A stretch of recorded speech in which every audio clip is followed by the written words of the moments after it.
السلام عليكم ورحمة الله.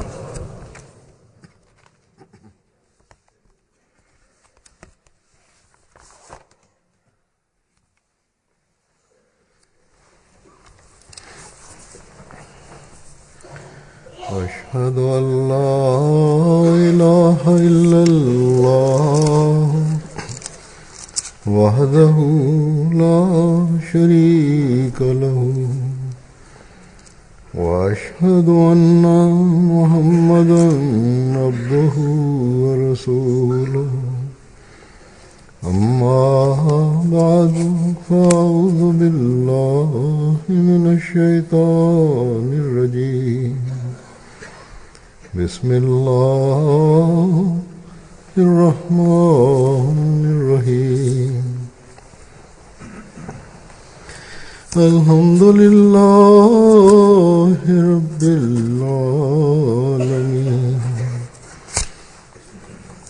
الرحمن الرحيم مالك يوم الدين إياك نعبد وإياك نستعين اهدنا الصراط المستقيم صراط الذين أنعمت عليهم غير المغضوب عليهم ولا الضالين.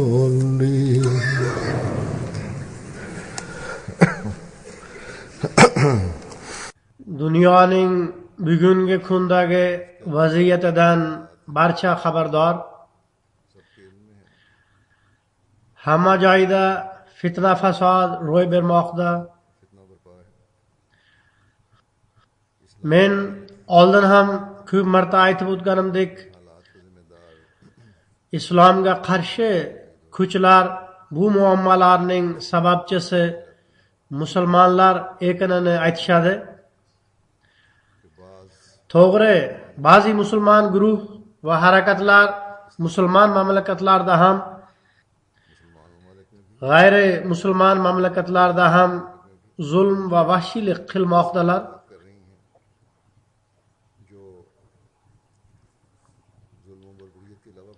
Bu ishlarning islom ta'limoti bilan hech ham aloqasi yo'q. Ammo shu ham haqiqatdirki, bir reja asosida bunday sharoitlar musulmonlar ichida uyushtirilmoqda. Umuman xudbin va munofiq musulmonlar islomga ziyon yetkazganlar. Ular o'zlarining manfaatlari uchun mazkur kuchlar qo'llarida o'ynamoqdalar. Qisqasi, dunyoning umumiy ahvoli nihoyatda achinarli. Ba'zi musulmonlarning noto'g'ri xatti harakatlari bois islomga muxolif kuchlarga islomni yomon otliq qilishga ko'proq fursat topilmoqda. Shu sababdan biz Ahmadiy musulmonlar ham tazyiqlarga duch kelmoqdamiz. Mayli, bizni bilguvchilar Ahmadiyatning ta'limoti faqat muhabbat, sevgi va birodarchilikdan iborat ekanligini bilishadi. Biroq oddiy kishilar bizni ommaviy axborot vositalari ko'rsatayotgan musulmonlar deb tushunishadi.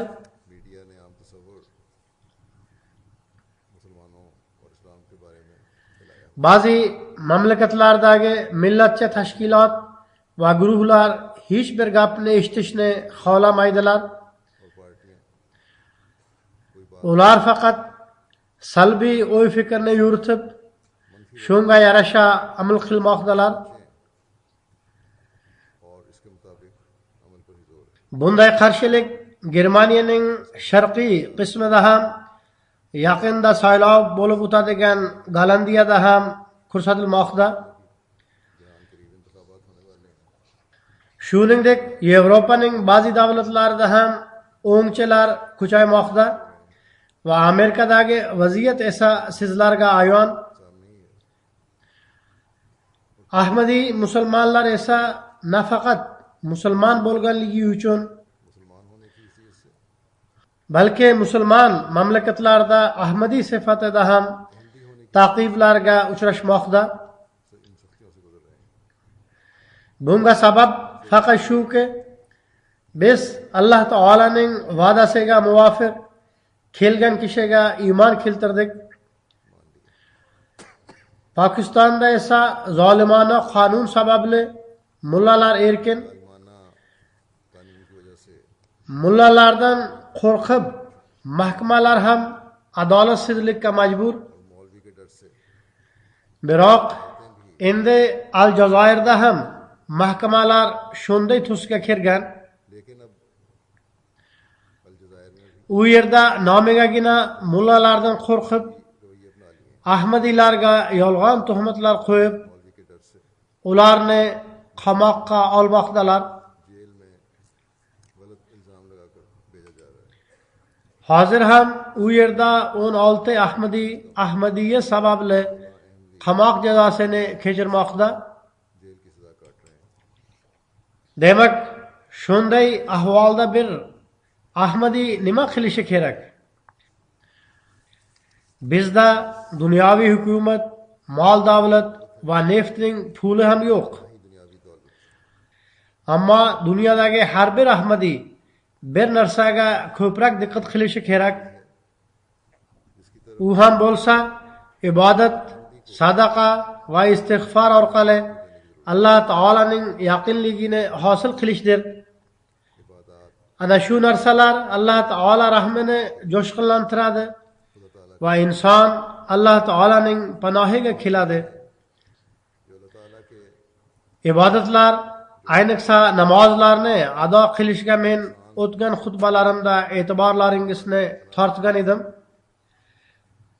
Bugun men ko'proq sadaqa hamda istig'for to'g'risida gapirib o'taman. Zero bular Alloh taolaning rahmini hosil qiluvchi vositalardir. Insonda nihoyatda ko'p kamchiliklar mavjud bo'ladi. Gohida biz dunyoviy ishlar bilan band bo'lganligimiz sababli o'z ibodatlarimiz haqqini ham ado qilmaymiz. Qandaydir shaxsiy qiyinchilikka duch kelsak, e'tiborimizni sadaqaga qaratamiz. Aks holda yo'q. Istig'forga e'tibor qaratish haqqini ado qilmaymiz. Agar bizdan har birimiz o'zini sinab ko'rsa, ko'pchiligimiz bu haqni to'liq ado qilmayotganini bilib oladi. Demak, agar Alloh taolaning fazl marhamatlarini tortguvchi, uning rahmini jo'shqinlantirguvchi va dushman hamda muxoliflarning chora tadbirlarini muvaffaqiyatsizlikka uchratguvchi bo'lishimiz kerak bo'lsa, unda biz Alloh taolaning roziligi va mag'firatini hosil qilguvchi narsalarga e'tibor qaratishimiz lozim. Alloh taola men tavba, istig'for va sadaqalarni qabul qilaman. Sizlar tavba va istig'forga e'tibor qaratinglar, toki men sizlarning qiyinchiliklaringiz hamda tashvishlaringizga barham berib, sizlarni o'zimga yaqinlashtirib olayin. Sizlarning avvalgi gunohlaringizni kechirib qo'yayin. Sizlarga kuch-quvvat ato etib, o'z rahmini baxshida qilayin, deydi. Alloh taola Qur'oni Sharifda shunday deb marhamat qiladi: Alam ya'lamu annalloha huwa yaqbalu at-tawbata an ibadihi وَيَأْخُذُ الصَّدَقَاتِ وَأَنَّ اللَّهَ هُوَ التَّوَّابُ الرَّحِيمُ. Nima ular faqat Allohgina o'z bandalarining tavbasini va sadaqalarini qabul qilishini bilmadilarmi? Va shuningdek faqat Allohgina o'ta tavba qabul qilguvchi va qayta rahim qilguvchi ekanligini ham bilmadilarmi?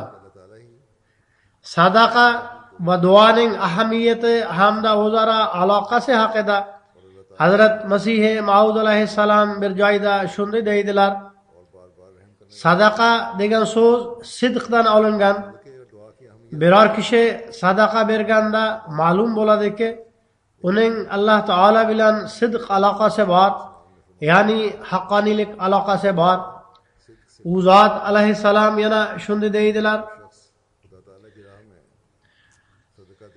Duo orqali qalbda dard va yumshoqlik paydo qiladigan duogina duodir.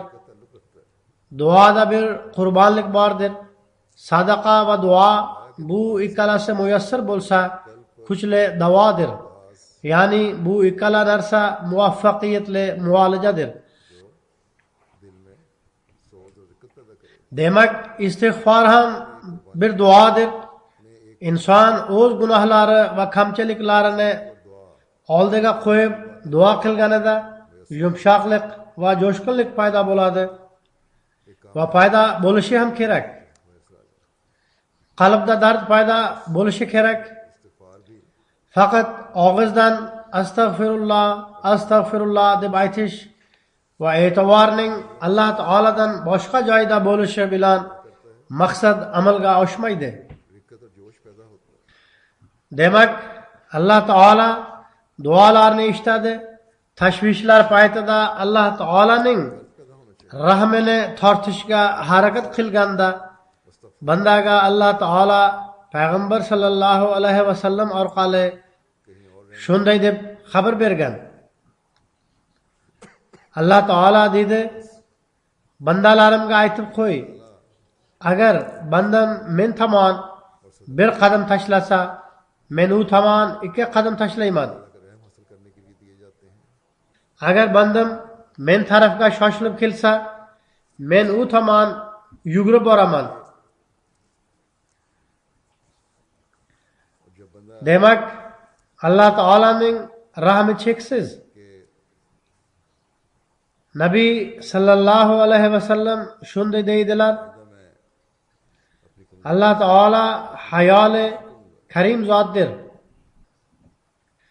Banda unga iltijo qilib qo'lini ko'tarsa, Alloh taolo uning qo'llarini quruq va umidsiz qaytarishdan hayo qiladi. Ammo bunda so'ragan duoning natijasi o'sha payt namoyon bo'lishi shart emas. Ba'zida Alloh taolaning hikmatiga muvofiq sadaqa va duolarning natijalari biron boshqa shaklda namoyon bo'ladi. Gohida esa o'sha zahotiyoq natijalari yuz beradi.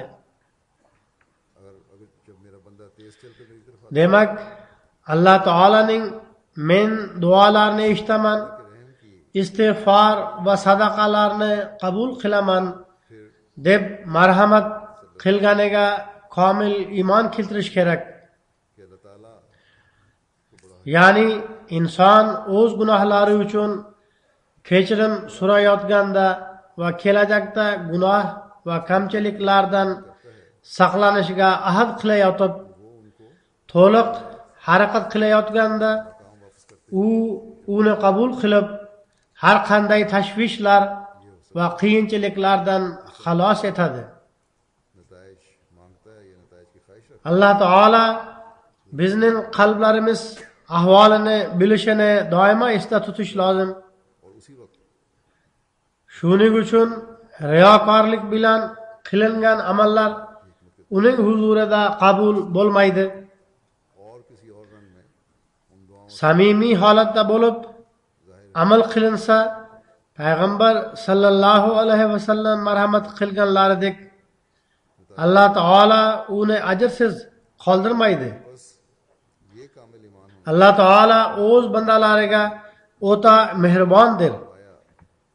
Uning mehribonlik ahvolini bayon qilib, Nabi sallallohu alayhi vasallam shunday deb marhamat qildilar: इंसान अपने गुनाहों से sadaqa berish uchun qurbi yetmagan kishilarning ma'ruf gaplariga amal qilish va yomon narsalardan tiyilishning o'zi ularga sadaqaning savobini berib qo'yadi. Bir yoqdan याद रखना चाहिए ularning ibodatlari, istig'forlari va boshqalarga foyda yetkazish uchun qilgan solih amallari Alloh taolo huzurida mustajob bo'ladi. Ikkinchi tomondan ularning solih amallari sadaqalarning savobini hosil qilayotgan bo'ladi.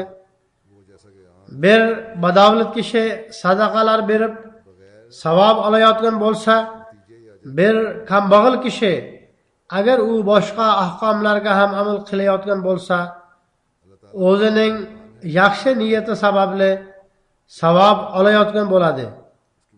Ya'ni u sadaqalarning savobini ham olayotgan bo'ladi.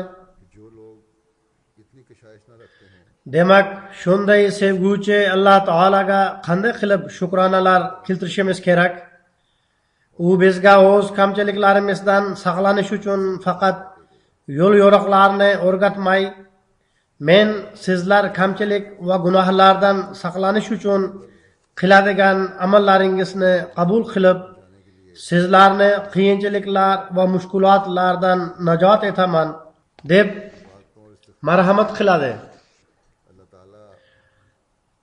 Demak, qiyin sharoitlardan chiqishning bittagina yo'li shuki, biz o'z ibodatlarimiz va duolarimizni xolis qilib turib, Alloh taolo oldida egilib turaylik. Biz shaxsiy tarzda ham, jamoat tarzida ham istig'for va sadaqaga e'tibor qarataylik. Hazrat Masih Maud alayhissalom sadaqa va istig'forning mazmunini teranroq bayon qilib, ko'p joylarda marhamat qilganlar. Ulardan ba'zilarini taqdim etaman. Istig'forning haqiqatini bayon qilib, Hazrat Masih Maud alayhissalom shunday deydilar: gunoh bir qurt bo'lib, insonning qoniga aralashib ketgan. Biroq buni istig'for bilan davolay olamiz. Istig'for o'zi nima? Bu bizdan sodir bo'lgan gunohlarning yomon natijalaridan Alloh taolo saqlasin. Hozir sodir bo'lmagan gunohlar, ya'ni insondan sodir bo'lish ehtimoli bor gunohlar yoki gunoh tomon olib boradigan kuchlar bor. Uning sodir bo'lish vaqti kelmasin. Ana shu gunohlar bizda sodir bo'lmasin va ich-ichida kuyib ko'lga aylansin. Ana shu istig'fordir. Ya'ni bo'lib o'tgan gunohlar uchun kechirim so'rash va kelajakda sodir bo'ladigan gunohlardan saqlanish istig'fordir. Toki Alloh taolaning rahmi jo'shqinlansin va u bizga o'z marhamatlari va fazllarini ato etib turaversin. Bu vaqt o'ta xavfli davrdir. Tavba va istig'for qilib turinglar. O'z nafsingizni suroqlab turinglar. Har bir din va millat vakillari va ahli kitoblar ham biron azob nozil bo'lishidan oldin sadaqadan azobning uzoqlashishiga ishonishadi. Biroq u nozil bo'lgandan keyin hech uzoqlashmaydi. Demak, sizlar hozirdan istig'for qilinglar va tavba bilan band bo'linglar, toki navbat o'zingizga kelmasin. hozirgacha bizga kichkina qiyinchiliklar ko'rinmoqda.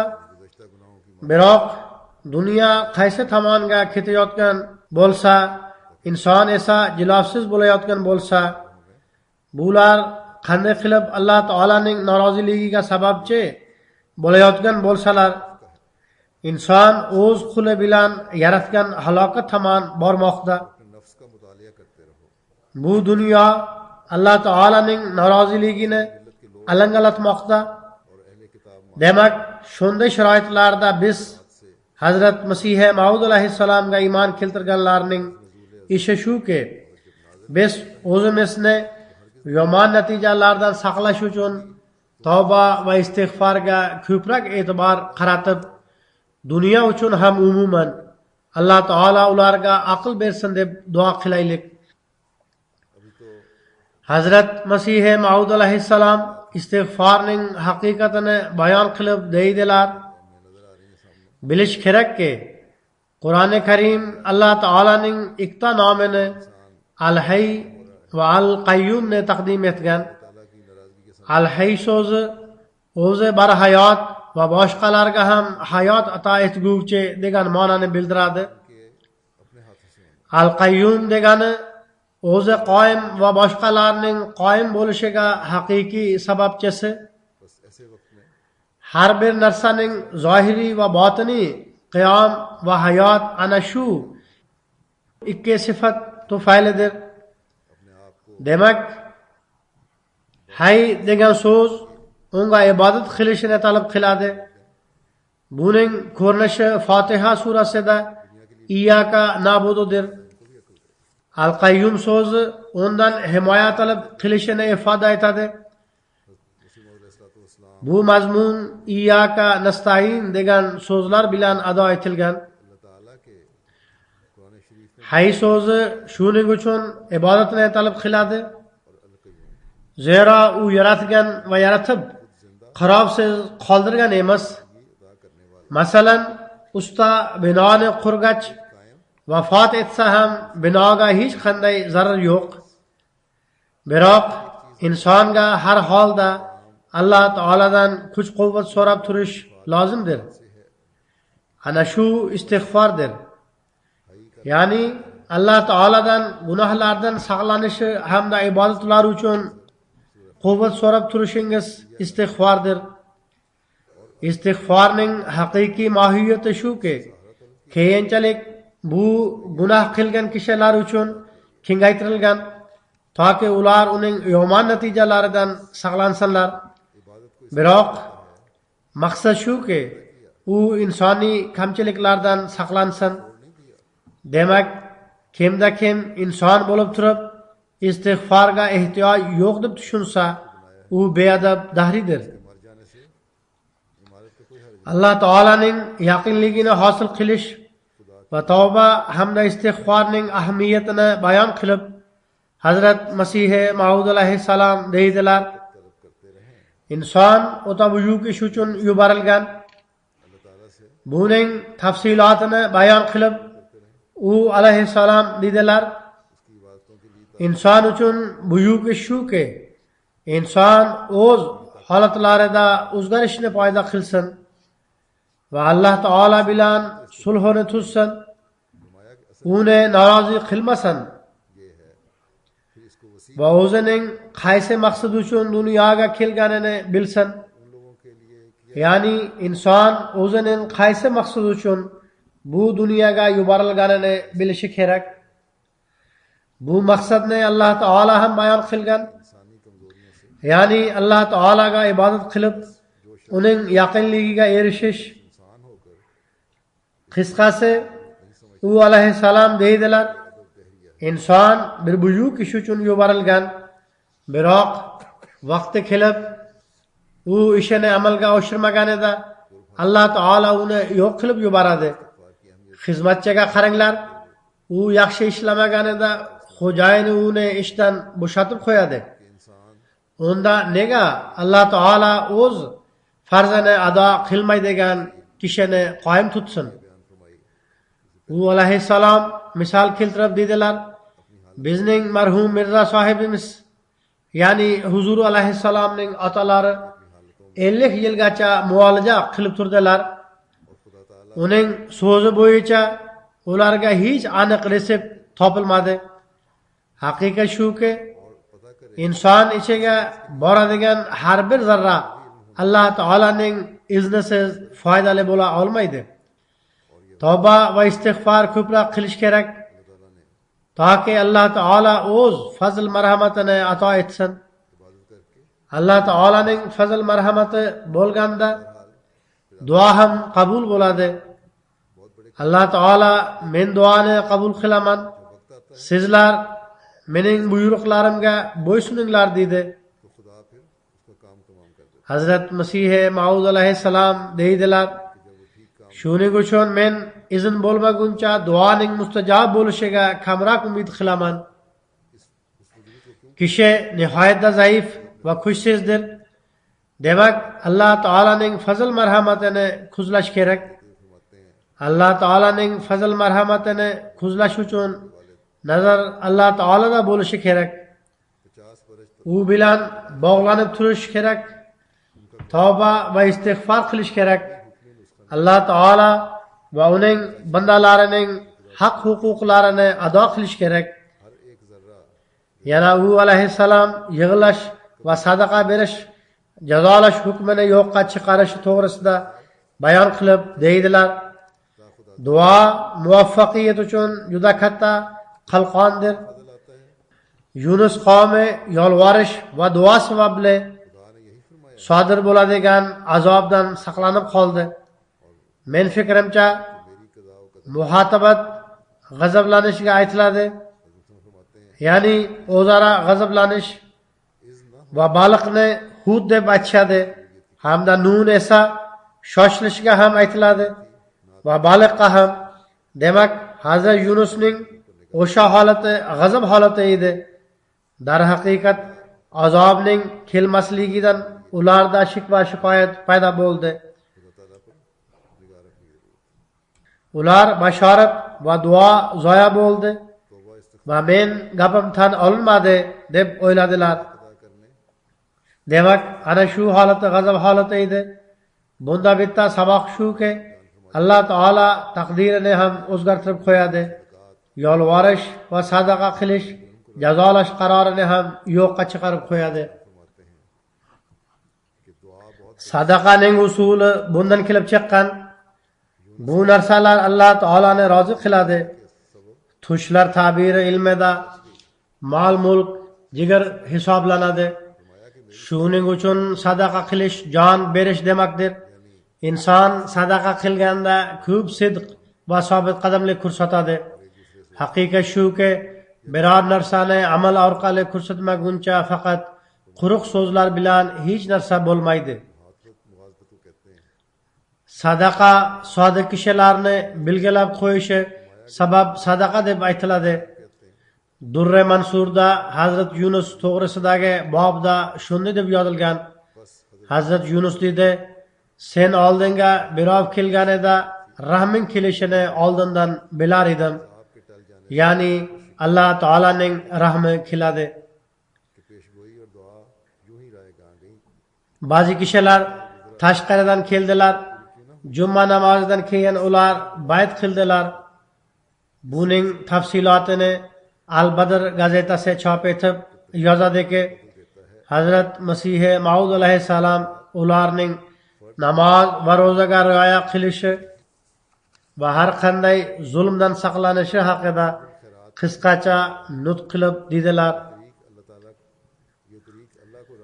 O'z uylaringizda ayollar, qizlar va o'g'il bolalar barchasiga yaxshilikka nasihat qilinglar. Ekinzor va daraxtlar yaxshiroq sug'orilmaguncha meva bermaganidek, qalb ham yaxshilik suvi bilan sug'orilmaguncha inson uchun foydali emas. Uylarda yaxshiliklar zikri bo'lib turish kerak, toki duolarga ham diqqat jalb etilsin, istig'forga ham e'tibor qaratilsin, solih amallarga ham e'tibor qaratilib tursin. ana shu suv bilan yaxshilik ko'chati ulg'ayadi va iymon mustahkamlanadi. Gazeta davom etib yozadiki, u alayhissalom masxara va hazil majlislaridan ehtiyot bo'lish to'g'risida ta'kidladilar. So'ngra u alayhissalom payg'ambarlarning sadaqa va duo baloni daf qiladi degan vasiyatini eslatdilar. U alayhissalom dedilar, agar pul bo'lmasa birovga bir chelak suv beringlar, ya'ni quduqdan birovga bir chelak suv chiqarib bersangiz bu ham sadaqadir. O'z mol mulki va tanasi bilan birovga xizmat qilish ham sadaqadir. Demak, Alloh taolaning fazl marhamatini tortish uchun ibodatlarga rioya qilish bilan birga har qanday zulm va sitamdan saqlanish ham lozimdir. Va odamlarga xizmat ham qilish lozim. Uylarda ko'p vaqt o'yin kulgi bilan o'tkazish o'rniga solih amallarni qilishga e'tiborlarini tortish kerak. Masxara, kulgi bo'layotgan va boshqalar masxara qilinayotgan majlislardan ehtiyot bo'linglar. Payg'ambar sallallohu alayhi vasallam marhamat qilganlaridek ma'ruf gaplar sadaqadir. Demak, bunga biz diqqat qilishimiz kerak. Hazrat Masih Maud alayhissalom yana bir joyda dedilar, barcha dinlar sadaqa va ehsondan baloning daf bo'lishini tan oladi. Agarda Alloh taolo baloning kelishini oldindan xabar qilsa, unda u qo'rqituvchi bashoradir. Demak, sadaqa, ehson va tavba qilish hamda Alloh taolo tomon egilishdan qo'rqituvchi bashorat ham amalga oshmay qoladi. 124 ming payg'ambar sadaqa bilan baloning daf bo'lishini tan olishadi. Agarda balo daf bo'lmaydigan narsa bo'lsa, unda sadaqa va ehsonning barchasi bekorga chiqadi. Demak, Alloh taolo men sadaqani qabul qilaman deb aytsa, u ba'zida o'z payg'ambarlari orqali bashorat qilgan narsalar to'g'risida ham sadaqalarni qabul qilish kuchiga ega va qabul qiladi ham.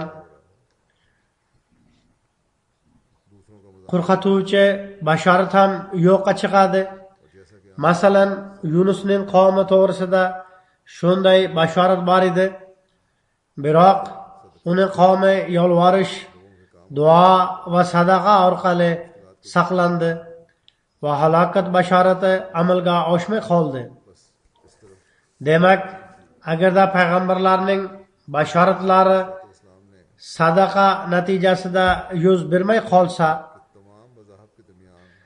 unda inson o'z amallari va Alloh taolani unutish natijasida duch kelgan qiyinchiliklar nimaga Alloh taolo tomon egilish, istig'for va tavba qilish hamda sadaqa berish bilan daf bo'la olmaydi. Albatta daf bo'la oladi. Shart shuki, bizning yolvorishimiz, duo qilishimiz va sadaqa berishimiz Alloh taolaning buyrug'iga binoan bo'lsin. Payg'ambar sallallohu alayhi vasallam bir joyda sadaqa Alloh taolaning g'azabini o'chiradi va yomon holatda o'lishdan asraydi deb marhamat qildilar. U sallallohu alayhi vasallam yana shunday deb marhamat qildilar. Yarimta xurmo berib bo'lsa ham olovdan saqlaninglar. Biz oldin payg'ambar sallallohu alayhi vasallamning yaxshi gaplarga amal qilish va yomon gaplardan tiyilish ham sadaqadir degan farmonini eshitganmiz. Demak, bu narsalarni doimo ko'z oldiga qo'yish kerak. Biroq buni ham esda tutish kerakki, istig'for va duolarga e'tibor qaratish shartdir. Qalbdan chiqqan istig'for kelajakda gunohlardan saqlaydi hamda Alloh taolaning rahmini jo'shqinlantiradi va yaqinligini ato etadi.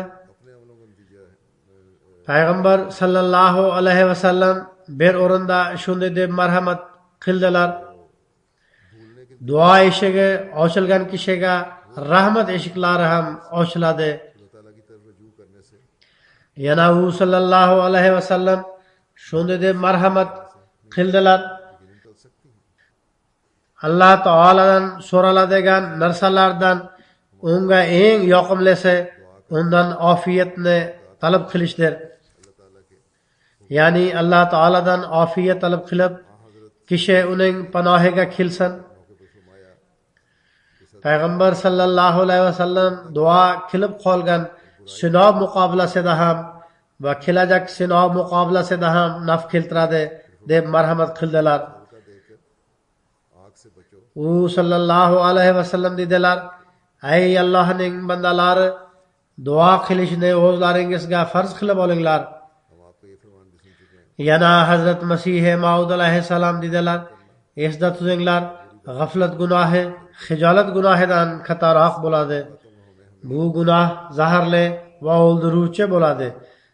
ये भी याद रखना चाहिए tavba qilgan kishi hech bir gunoh qilmagan kishi kabidir. तो जो भी ya'ni kimda kim haqiqiy tavba va istig'for qilib bo'lib o'tgan gunohlari uchun kechirim so'rab kelajakda gunohlardan saqlanishga ahd qilsa, u gunoh qilmagan kishidaydir. nima qilmayotganini bilmagan kishining ahvoli nihoyatda xavfli. g'aflatni tark etishingiz lozimdir. ya'ni amallarimiz qanaqa va biz nima qilayotganimizni bilishimiz kerak. gunohlaringizdan tavba qilinglar va Alloh taoladan qo'rqinglar. फरमाया कि जो अल्लाह ताला से जो चीज मांगी जाती है kimda kim tavba qilib o'z holatini tuzatsa, u boshqalarga ko'ra asrab olinadi. ताला की आफियत demak, duo o'zini isloh qiladigan va Alloh taolo bilan haqiqiy aloqani o'rnatguvchi kishigagina foyda yetkaza oladi. तला के मुकाबले पर agarda payg'ambar birovni shafoat qilsa-da, जो अभी ना आया हो biroq shafoat qilingan kishi o'zini isloh qilib g'aflat hayotini tark etmasa, unda shafoat unga hech foyda yetkaza olmaydi. को इख्तियार करो। alloh taolo bizga kuch quvvat ato etsinki, biz duo haqiqatini tushunadigan bo'laylik. xolis bo'lib turib alloh taolo oldiga egiluvchi bo'laylik. istig'forga e'tibor qaratuvchi bo'laylik. गोया उसने गुनाह किया ही नहीं। biz bo'lib o'tgan gunohlarni mag'firat qildirish uchun alloh taolo oldiga egiluvchi bo'laylik.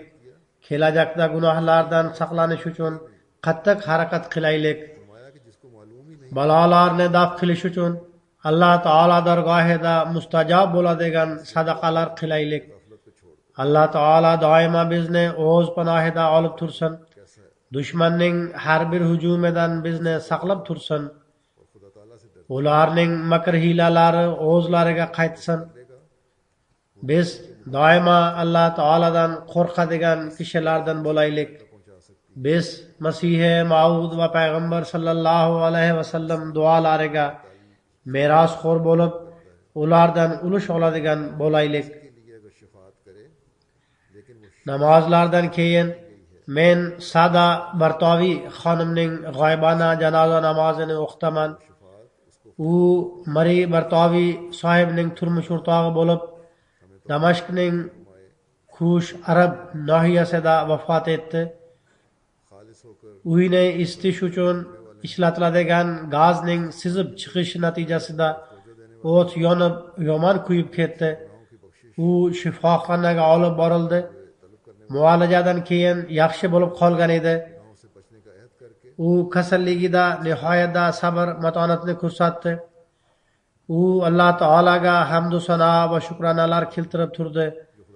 barcha kishilarga men Allohning taqdiridan roziman deb aytar edi. दुश्मन shifokorga ko'ra से हमें 4 kundan keyin yuruq xuruji sodir bo'lib, हम हमेशा खुदा ताला के उन बंदों में u unga bardosh bera olmay ताला का खौफ 2017-yilning 10-yanvar kuni vafot etdi. Inna lillahi va inna ilayhi rojiun. u o'z kuyovidan keyin 2004-yil bayat qilgan edi. ज़्यादा पढ़ाऊंगा biroq ixlos va vafosida o'z kuyovi va bolalariga ko'ra peshqadam edi. Kuyovi Mari sohib shunday deb aytib berdi: bayat qilganidan biroz muddatdan keyin homilador bo'ldi. U bir kuni zino poyalaridan yiqilib tushib, homilasi zoya bo'lish ehtimoli bor edi. Kechasi uxlaganda tushida ko'rdiki, biror kishi osmondan qo'rqmang, Alloh taolo bu homilani muhofaza qiladi deb ovoz berdi.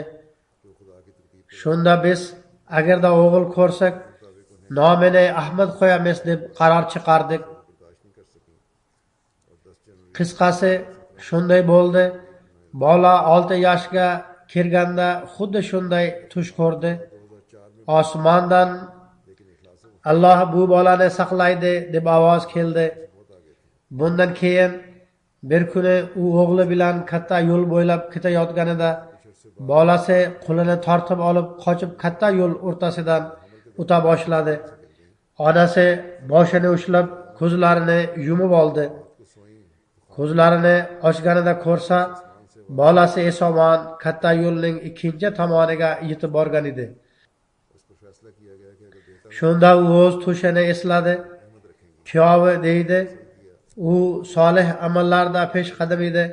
Men birovga yaxshilik qilishni o'ylaganimda, turmush o'rtog'imga xabar qilganimda, u doimo men ham shuni o'ylardim. Men kuyovim qarshilik qilmaydi deb ishonib, buni amalga oshirib ham qo'ydim deb aytar edi. Eri hali o'ylab yurganda u yaxshilik qilib qo'yar edi. Shunday voqealardan biron bir hafta xoli o'tmas edi. Germaniyadan kuyov bolasi Masab Shairi sohib deydi. U nihoyatda yaxshi xulq-atvorli va sodda ayol edi. Hech kimga dushmanlik qilmasdi. U juda saxiy ayol edi. U 2009-yildan 2013-yilgacha kuyovining mahbusligida qattiq mehnat bilan o'z bolalarini boqib turdi va qarzlarini ham ado etdi. Har bir yaxshi ishga qo'shilar edi. Barchaga mehr va muhabbat bilan muomala qilar edi. Chandalarini vaqtida to'lar edi. U Damashqning Hushrab mahallasida dafn etildi. Dafn etilishdan oldin Ahmadiylar va g'ayri Ahmadiylar alohida janozasini o'qidilar. Alloh taolo marhumani mag'firat qilsin, uning darajalarini yuksaltirsin, avlodlariga ham jamoat va xilofat bilan mustahkam aloqa o'rnatib turishga kuch-quvvat bersin.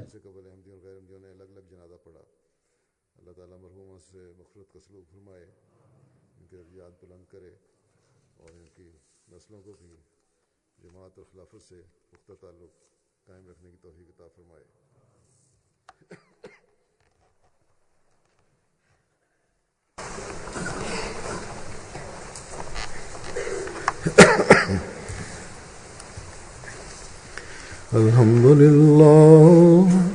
अल्हम्दुलिल्लाह नहमदुहु व नस्तईनुहु व नस्तगफिरुहु ونؤمن به ونتوكل عليه ونعوذ بالله من شرور أنفسنا ومن سيئات أعمالنا من يهده الله فلا مضل له ومن يضلل فلا هادي له ونشهد أن لا إله إلا الله ونشهد أن محمدا عبده ورسوله عباد الله رحمكم الله إن الله يأمر بالعدل والإحسان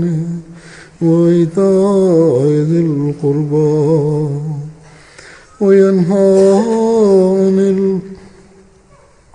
وينهى عن الفحشاء والمنكر والبغي يعظكم لعلكم تذكرون اذكروا الله يذكركم وادعوه يستجب لكم ولذكر الله أكبر.